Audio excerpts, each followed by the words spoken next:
দেখো তোমরা, প্রিন্সের পাপা কত সুন্দর করে পুজো করে।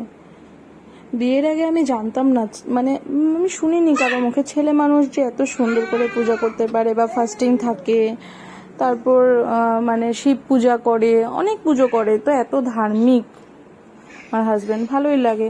আমি মর্নিং ওয়াকে বেরোচ্ছি, মর্নিং ওয়াক করে তারপর বাকি সব ঘরের কাজ করব, বাসি কাজ। বেরোয় গেলাম মর্নিং ওয়াকে, তো হয়ে গেছে আমার মর্নিং ওয়াক। বাড়িতে এসে দেখি কাঁঠালটা পেকে আছে, তো ভালোই হলো, আজকে থার্সডে, তো কাঁঠাল পেকেছে, ঠাকুরকেও দেওয়া যাবে।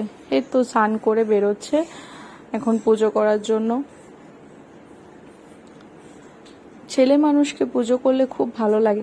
মেয়েদেরকে তো ভালো লাগেই, মানে ছেলেরা খুব কমই আছে যে পুজো, ওরা মানে বলে এই ভগবান কি, কর্মই সব কিছু, কাজ করলে খাওয়া আছে, কাজ না করলে খাওয়া নেই। কিন্তু এটার সাথে সাথেও ভগবানকে বিশ্বাস রাখতে হয়, কারণ ভগবান আমি খুব মানে মানি ঠাকুরকে। তো যাই হোক, এখানে আমি ওর জন্য ফ্রুটস কেটেছি, আর এটা সকালে খাবে, এটা 2 ঘন্টা থেকে যায়।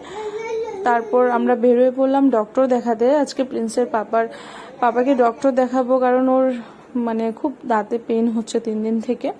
ডেন্টালের কাছে যাচ্ছি। তো রাস্তাটা তোমাদেরকে না দেখালে হয় নাকি, এত সুন্দর রাস্তার ভিউটা, তাই ভাবলাম যে তোমাদের সাথেও একটু শেয়ার করি ভিউটা। তারপর এখন মানে বেরোয় গেছি, হয়ে গেছে ডক্টর দেখানো। যেতে যেতে দেখলাম চোখে পড়লো ভি-মার্ট। বাড়ি যাওয়ার আগে তো ভাবলাম যে একটু এসির হাওয়া খেয়ে আসি। এসির হাওয়া খেতে গিয়ে আমার লেগে গেল চুনা। কিছু না কিছু মলে ঢুকলে তো কিছু না কিছু ভালো লাগেই সবারই, শুধু আমার না, সব মেয়েদেরই সেম অভ্যাস। তো আমি নিয়ে আসলাম একটা ব্লাউজ, আর আর ওখানে থাকে না ক্যাশ কাউন্টারে সামনে, তো আমি ওটা ভিডিও করতে পারিনি, একটা ওয়াটার বোতল নিয়ে আসলাম।